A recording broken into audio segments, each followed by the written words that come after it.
So Kolb's learning theory is primarily something which deals with experiential learning. Now, when we say experiential learning, it's a fairly broad definition. So maybe try not to get too caught up in very specifics around it. But essentially, you can think of experiential learning as learning through doing, or alternatively, learning through reflection on doing. So I suppose very literally, it's the process of learning through our experiences. And that can maybe summarized through, those two statements. There is also, confusingly, a school of education called experiential education, but that's kind of a broader philosophy of education. So maybe just be aware that there is experiential learning, and experiential education is a different kind of thing. A big part of experiential learning is the focus on the learner, the learning context, what is being learned. So it's not maybe, I suppose, a lot of the pedagogy that we've looked at today accounts or brings into account those elements as well. But I suppose one key element around maybe experiential learning is that, like I said, it's kind of a broad term, and it's an approach that involves a lot of different things. So it involves discussions, problem solving, case studies, and basically kind of any other method that isn't really learning by repetition, rote learning, more kind of static learning, things like that. There is a term called active learning. Active learning is a general approach which places, I suppose you can think of it like more of a constructivist approach. There's a big focus on, in learner responsibility, learner engagement, learner active approaches, communication, social elements, so on and so forth. So active learning is a very broad term, and I would say is maybe is kind of a useful kind of complement or kind of general kind of approach, which includes experiential learning. So it's not that active learning and experiential learning are the same. I'm not trying to say that, but I do kind of think if you want to try and picture experiential learning, it's not a million miles away from active learning, but with a key focus, which is, the learner experience and the reflection on their experience as well. So it's from this kind of whole area of experiential learning that Kolb suggested that we follow a kind of specific process when it comes to experiential learning, and that effective experiential learning rather, can be seen as achieved when a learner goes through the 4 stages of his learning cycle. The first of which is having a concrete experience, so learning by experiencing. The second of which is by reflecting on that experience, so learning by reflecting. The third is this thing called abstract conceptualization, which is where the learner kind of forms their notion or their understanding, their kind of analysis and generalizations about the experience through reflection, learning by thinking about it. And then finally, active experimentation, which is learning by doing, which is where essentially the learner applies what they've learned in their own situation, or tests out particular hypotheses that they've arrived at, or kind of applies it to new experiences, so on and so forth. So Kolb would kind of identify that kind of effective experiential learning takes place when they go through this cycle and when they've touched on all the bases. Now, I suppose this learning cycle is something we've maybe kind of seen in other iterations, but kind of, are kind of expressed differently in other areas. I think Rosenheck's kind of whole approach, that cognitive advisors approach, that is kind of very much derived from Kolb's cycle, this notion that kind of you learn through doing, through reflection on doing, and then kind of applying it in real life, and then you move on to the next experience. So this isn't something which maybe kind of happens as one loop and then you're done. The notion, I think, would be that, you go through this you go through this cycle, and one small part of a larger experience you kind of develop an understanding of, and then you move on to the next part of that experience or that process and kind of repeat, and so on and so forth. So Kolb's learning cycle in the real world is something which you would do a number of times until you kind of complete the particular course of learning, until you meet those larger learning outcomes. But for kind of a singular e-learning course, for example, like in Assessment 2, it might be just the one loop that you go through. So I suppose maybe to expand slightly on what we kind of spoke about in the previous slide, concrete experience. So that could be a new experience of a situation.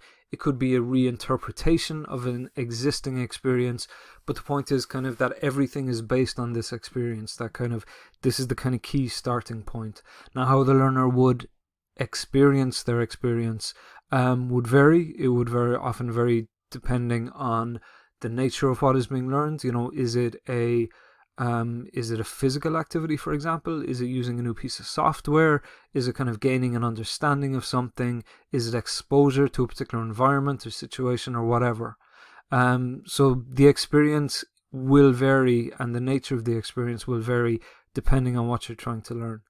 And the important thing as well is that word experience.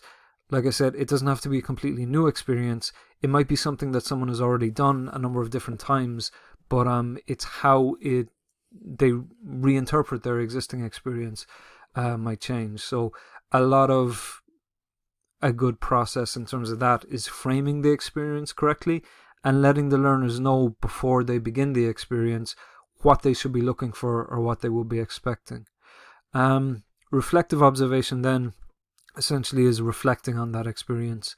So, that can be done any number of ways. A very common way that reflective observation might be done, particularly in kind of e-learning things, might be through keeping a learning journal, through keeping a blog, things like that. For example, I know in the new media workplace module, a key assessment activity is to kind of keep a journal where you reflect on what each speaker has kind of talked about. So that is quite a good example of reflective observation, with the experience being this kind of this talk from someone in industry. And of particular importance, I suppose, in helping learners get something out of that reflective observation, or maybe trying to get them to think about how it affected them, how it changed their viewpoint, how personally did they interpret it, and maybe as well any inconsistencies between experience and understanding.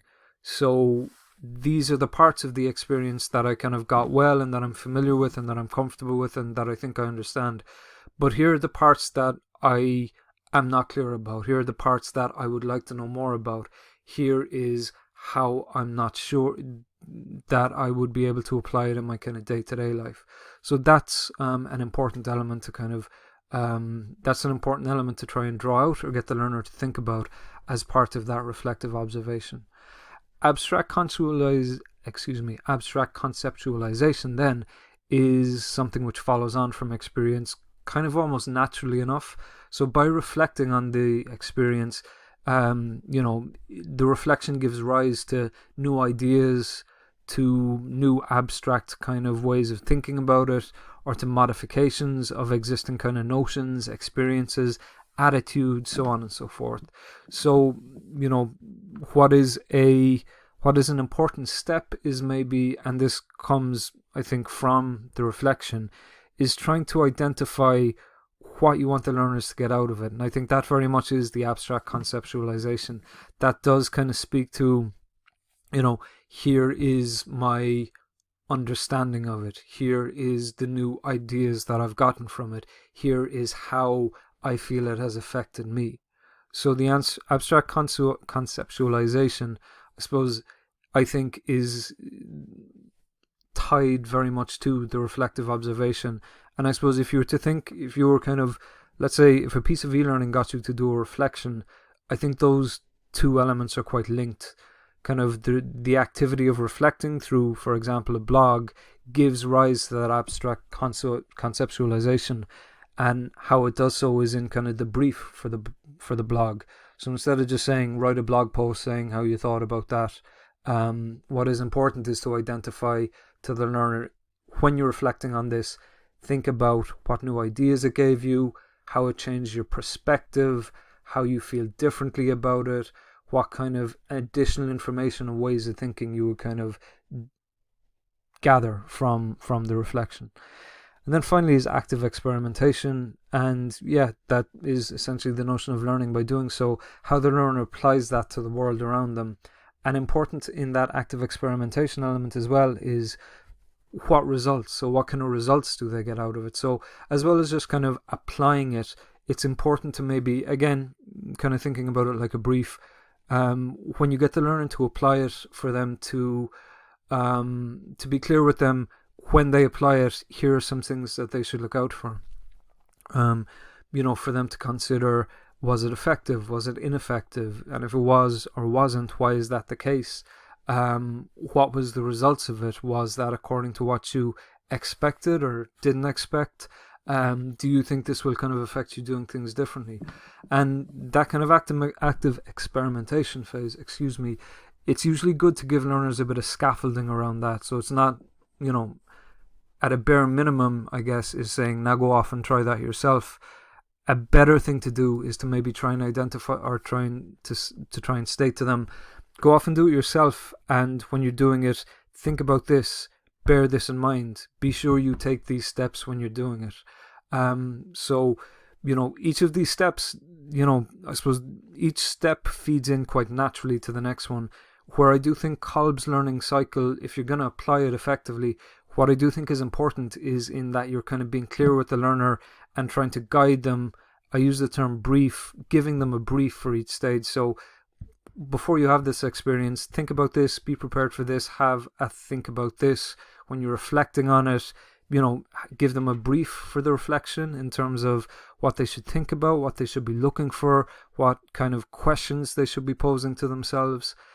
When they're applying it themselves, what kind of results should they be looking for? What kind of, further steps should they be taking once they have applied it for the next time they apply it? So I do think kind of with Kolb's learning cycle, the notion of a brief is something which is quite important. And this isn't kind of something which is, I think, critical for ye to know about. But, one way of looking at kind of Kolb's theory is that you've two axes in that kind of 4-step cycle.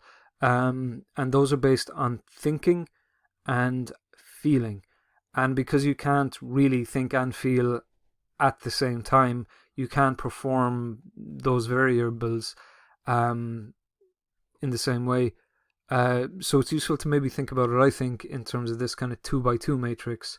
And what Kolb identified is that, in the process of concrete experience and active experimentation, or in kind of the notion, in the experience of active conceptualization and reflective observation, there arise particular learning styles.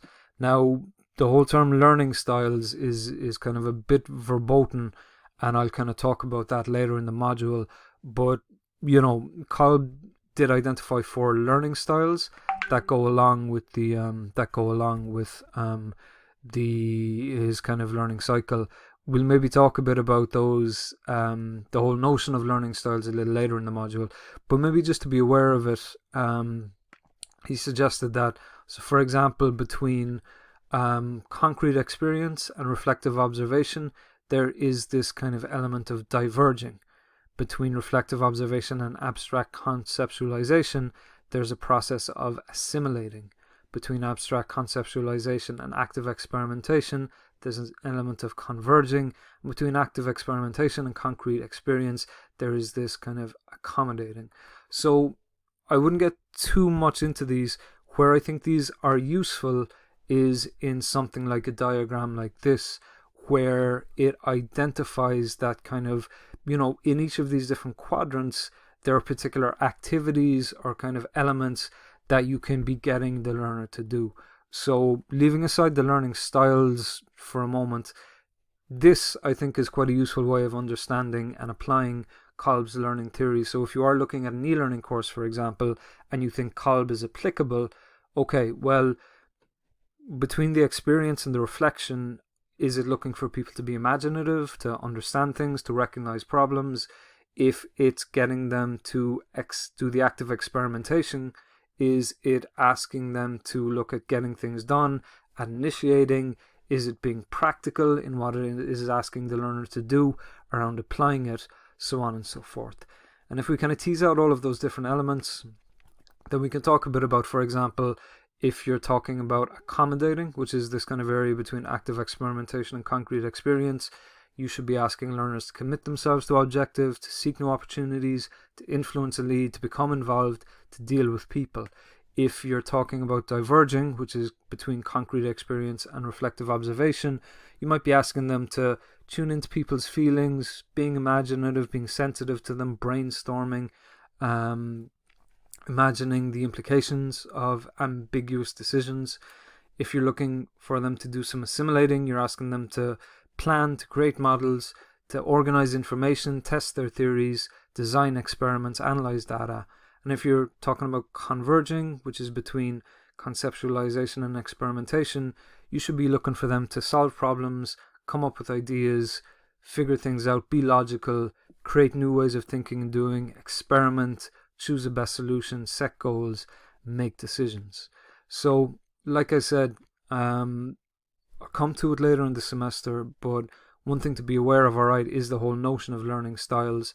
Now, like I said, my interest in this for ye is this kind of diagram, which I think is useful if you are applying Kolb's learning theory, or if you're looking to evaluate something according to Kolb's learning theory.